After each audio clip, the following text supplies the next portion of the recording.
Master minds commerce చదవాలనుకునే 10th inter విద్యార్థుల తొలి ఎంపిక.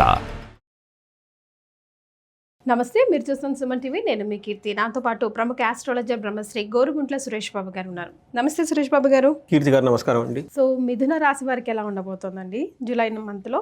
సో జూలై మంత్ మిథున రాశి కనుక చూసుకుంటే చాలా మంది నాకు మిథున రాశి వాళ్ళు లాస్ట్ మంత్ జూన్ మంత్లోను మే మంత్లో వాళ్ళకి జాబ్లో ప్రాబ్లం ఉందని చేశారని మనం చెప్పుకున్నాము.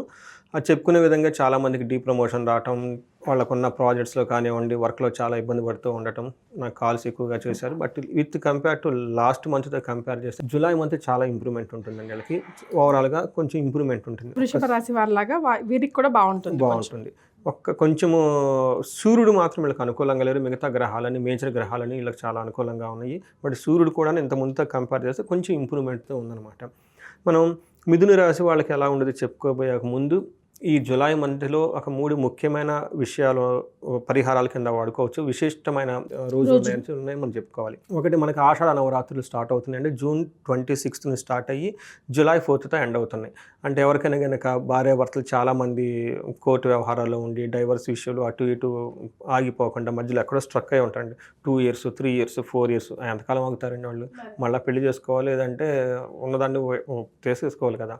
అట్లా అలా పేరు పెట్టుకుంటే ఉపయోగం ఏముందండి లైఫ్లో. అలాంటి వాళ్ళు కనుక అది ముందుకు తగ్గట్లేదు అనుకున్న వాళ్ళకి, తర్వాత రియల్ ఎస్టేట్ వాళ్ళు చాలామంది పర్టికులర్గా మనకి తెలంగాణలో రియల్ ఎస్టేట్ సరిగా లేదు అని చెప్పేసి హైదరాబాద్ శివార్లు అని అనుకుంటూ ఉన్నారు కదండి. అలా రియల్ ఎస్టేట్లో ఉన్నవాళ్ళు, తర్వాత అగ్రికల్చరల్ రిలేటెడ్ వాళ్ళకి సరిగ్గా ప్రొడక్టివిటీ లేదండి, సరిగ్గా మనకు ధరలు లేవు అనుకున్న వాళ్ళకి ఈ వారాహి నవరాత్రులు చేసుకుంటే చాలా చాలా కలిసి వస్తుంది. ఒక బెస్ట్ అకేషన్ వెళ్ళుకుందండి. తర్వాత గురు పూర్ణిమ జూలై 10వ తారీఖు. గురువు ఎవరికైతే సరిగా లేరో ధనం విషయంలో కానివ్వండి, పుత్రులకి సంతానం కనుక, లేదంటే వాళ్ళు సరిగా చదువులో లేరు అనుకున్న వాళ్ళు ఆ రోజున గురువులకి కనుక నమస్కరించుకొని పూజ కనుక చేస్తే గురు పూజ బాగా కలిసి వస్తుంది. తర్వాత నాగపంచమ జూలై 25th నుంచి శ్రావణ మాసం స్టార్ట్ అయిపోతుంది. ఎవరికైతే పిల్లలు లేరో, లేదంటే కాలసర్ప దోషము, లేదంటే సర్పదోషము, రాహుకేతుల దోషము ఇలాంటి, లేదంటే పిల్లలు కావాలి అనుకున్న వాళ్ళకి ఆ రోజు చాలా విశిష్టత కల దేశం. ఆ రోజున మనకి నాగులకు సంబంధించిన పూజ చేసుకుంటే పుట్టకలో పాలు పోయటం ఇవి చేస్తూ ఉంటారు. ఇవి కనుక చేస్తూ ఉంటే పిల్లలు కావాల్సిన వాళ్ళు పిల్లలు, లేదంటే దోషాలు ఉన్న వాళ్ళకి దోషాలు పోయేసి లైఫ్ అంతా గ్రోత్ బాగుంటుందండి. ఇలా 3 అకేషన్స్ ఆషాఢ నవరాత్రులు, గురు పూర్ణిమ, నాగపంచమి. ఈ డేట్లు గుర్తుపెట్టుకొని జూలై 6th అగైన్ తులేకాదశి ఉందండి. ఆ రోజున ఇంటికి సంబంధించిన జనాలకు మనకు రుద్రాభిషేకం కనుక ఆ టైంలో చేసుకుంటే చాలా చాలా కలిసి వస్తుంది. ఉపవాసం ఉంటే పర్టికులర్ ఎవరు చేసుకోవాలనుకుంటే ఇంట్లో ఒకళ్ళ మధ్య ఒకరికి సయోధ్యత కుదరకుండా ఇంట్లో కంటిన్యూస్గా ఎవరికొకరికి ప్రాబ్లం వస్తూ ఉంటే ఆ రోజున ఇంట్లో రుద్రాభిషేకం చేయించుకొని వేద ఆశీర్వాదం తీసుకుంటే ఇలాంటి ప్రాబ్లమ్స్ ఏమైనా ఉన్నా కానీ తొలగిపోతాయండి. చాలా సింపుల్ పవర్ఫుల్ రెమెడీ అండి. అది కూడా చక్కగా ఆ రోజున వినియోగించుకోవాలి. ఒక రకంగా జూలై మంత్ అంతా చాలా మంచి పరిహారాలు చేసుకోవడానికి మంచి నెల అని మనం అనుకోవచ్చు. మిథున రాశి కనుక చూసుకుంటే ఇందులో మృగశిర 3-4 పాదాలు, ఆరుద్ర 1, 2, 3, 4 పాదాలు, పునర్వసు 1, 2, 3 పాదాలు అంతా మనకి మిథున రాశిలో ఉంటాయి. పేరు బలం కనుక చూసుకుంటే వాళ్ళకి కా, కీ, కు, ఖం, జ్ఞ, చ, కే, కో, హ అన్న అక్షరాలు అంతా కూడా మనకి మిథున రాశిలో ఉంటూ ఉంటాయి. అయితే మనకి గ్రహస్థితి కనుక చూసుకుంటే ఈసారి ఒకే ఒక గ్రహం మారుతూ ఉంది, అది సూర్యుడు మారుతూ ఉన్నారనమాట.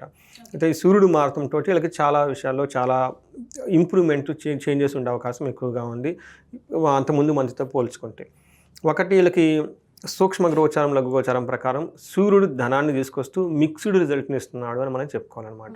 మన గ్రహాన్ని ఇండివిజువల్గా గ్రహ స్థితిని బట్టి కనుక చూసుకుంటే సూర్యుడు వీళ్ళకి తామ్రమూర్తిగా ఎంటర్ అవుతున్నారు. అంటే 50% బలమే ఈ సూర్యుడికి వీళ్ళకు ఉంది. ఆ 50% కూడా సరైన పొజిషన్లో లేకపోవడంతో మనం ఇప్పుడు కింద చెప్పుకోబోయే విషయాలు వీళ్ళకి కొంచెం ప్రాబ్లం అయ్యే అవకాశం ఎక్కువగా ఉంది. మనకి మహర్షులు ఏం చెప్తారంటే హీనత్వం, దుష్ట సంసర్గో, మనస్తాపో, శిరోవ్యధ, నిష్ఫలం, కృషి, వాణిజ్యం, విత్తరాశి గతో అని మనకు చెప్తూ ఉంటారు. అంటే ఏం చెప్తారంటే ఈ టైంలో వీళ్ళకి నీచ బుద్ధి కలుగుతుందంట. రెండోది దుర్మార్గుల సహవాసం, తర్వాత మనస్సులో శంకలు, తలనొప్పి, వ్యయ ప్రయాసాలు ఎక్కువగా ఉంటూ ఉంటాయి. ఇతరులచే మోసగించబడే అవకాశం ఎక్కువగా ఉంది.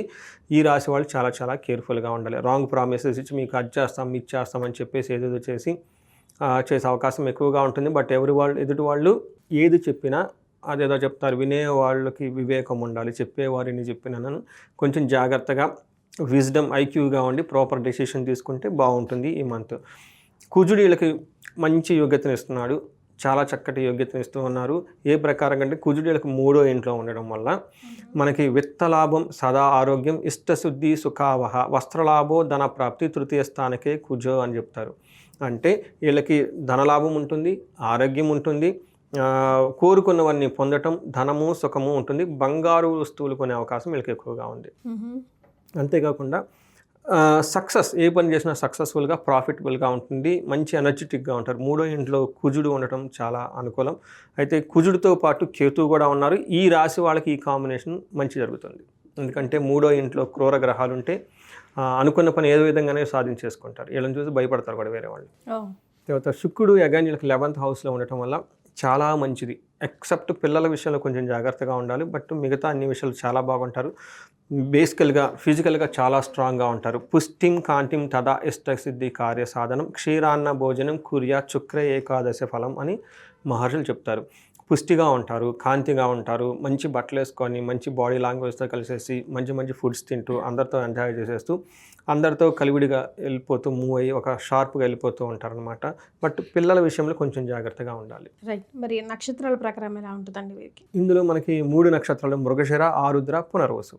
ఇందులో మృగశిర నక్షత్రం కనుక చూసుకుంటే వీళ్ళకి ఐశ్వర్యవంతంగా ఉంటుంది, ధనలాభం ఉంటుంది. ఛాలెంజెస్ కనుక చూసుకుంటే కలహము, నాశనము చూపిస్తుంది. ఎక్కడో ఒక చోట గొడవ అవుతుంది, అనుకున్న పని కాకుండా ఇబ్బంది పడే అవకాశం ఉంది. ఇది కూడా జూలై 20th కేర్ఫుల్గా ఉండాలి. తర్వాత ఆరుద్ర నక్షత్రం వాళ్ళకి మంత్ అంతా ఐశ్వర్యవంతంగా ఉంటుంది, ధనలాభం ఉంటుంది. ఛాలెంజెస్, గొడవలు, నాశనము చూపిస్తూ ఉంటుంది. సో నేను పాజిటివ్గా మాట్లాడినప్పుడు పాజిటివ్గా ఉంటుంది, నెగిటివ్గా మాట్లాడినప్పుడు కూడా కొంత నెగిటివ్గా ఉంటుంది. టూ మచ్ నెగిటివ్గా విజువలైజ్ చేసుకోవద్దు. ఎందుకంటే ఇది వీళ్ళకి అప్లై అయ్యేది 30-40% మనం ప్రతిసారికి చెప్పుకున్నాం. ఎందుకంటే గోచారం జన్మజాతకంలో ట్రిగ్గర్ అయినప్పుడే ఇది ట్రిగ్గర్ అవుతుంది. ఇక్కడ జన్మజాతకంలో లేనప్పుడు ఇక్కడ ట్రిగ్గర్ అవ్వదు. ఇక్కడ మనకేమన్నా నాశనం అన్నాం, అది జన్మజాతకంలో కూడా దశాభుక్తులు కూడా ఉన్నప్పుడు మాత్రమే ఇది ట్రిగ్గర్ అవుతుంది, లేకుంటే కాదు. అలాగే ప్రతిసాట ఐశ్వర్యం అనగానే ఐశ్వర్యం దేవత వచ్చేసి ఇల్లంతా నింపిపోతుందని కాదు, అది అక్కడ జన్మజాతకంలో కూడా ఉండాలి. అందుకని జన్మజాతకాన్ని కూడా చూపించుకోవటం, అట్లీస్ట్ ఇయర్లీ ఒకసారి చూపించుకోవటం చాలా చాలా మంచిది. పర్టికులర్లీ ఇది లేడీస్ రెస్పాన్సిబిలిటీ అండి. ఎందుకంటే జెంట్స్ గుర్తుండదు. మా బర్త్డేలో మాకే గుర్తుండవు, మా వైఫ్ ఎవరో గుర్తు చేయాలి మాకు ఇది ఉంది ఇది ఉందని.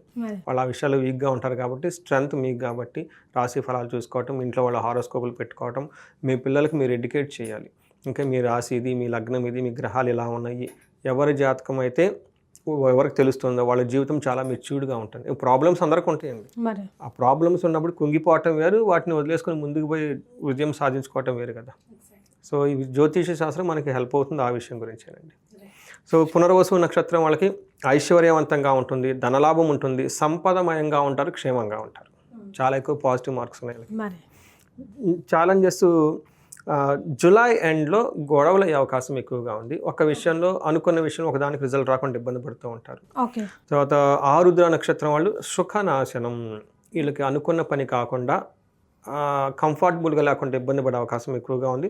బట్ మిగతా విషయాలు అన్నీ బాగుంది. ఒక సూర్యుడి విషయంలో వీళ్ళు కొంచెం జాగ్రత్తగా ఉండాలి, రెమెడీస్ తీసుకుంటా, మిగతా అంతా బాగుంది. మరి ఏం రెమెడీస్ చేసుకోవాలంటారు సురేష్ బాబు గారు? మనం ఇందాక చెప్పుకున్న విధంగా అన్నీ చేసుకుంటూ ఎడిషనల్గా వీళ్ళు ధనానికి సంబంధించి ధన ప్రవాహం ఆటోమేటిక్గా ఉంది, కానీ ధనం రావట్లేదు అనుకున్న వాళ్ళకి కుబేరు పాశుపత అభిషేకం చేసుకోవాలి. తర్వాత భార్యాభర్తల మధ్య కనుక సఖ్యత కనుక లేకపోతే అన్యోన్య దాంపత్య పాశుపత అభిషేకం, ఇద్దరు ఒకసారి జాతకాలు చూపించుకొని ఇంకా అక్కడ ఏమైనా లోపాలు ఉంటే సరి చూసుకోవడం చాలా ఇంపార్టెంట్. అంతేకాకుండా సూర్యుడికి సంబంధించి వీళ్ళు ఆదిత్య హృదయ స్తోత్రం అని ఉంటుంది, లేదా సూర్యాష్టకం అని ఉంటుందండి. ఈ రెండు చదువుకున్నా బాగుంటుంది, లేదా గాయత్రి మంత్రం జపం చేసుకున్నా కానీ సూర్యోపాసన కనుక చేస్తుంటే సూర్యుడికి ఆర్గ్యం అట్లీస్ట్ ఇచ్చినా కానీ ఆదివారాలు కొంచెం నిష్టగా ఉంటే మనం అట్లీస్ట్ మన వాళ్ళు సండే అనగానే స్పెషల్ డిషెస్ చేసుకుంటారు కాబట్టి అది కొంచెం దూరంగా ఉంటే బాగుంటుంది. ఆల్రైట్. సో మిథున రాశి వారికి జూలై నెలలో ఎలా ఉంటుందో తెలియజేశారు. ధన్యవాదాలండి.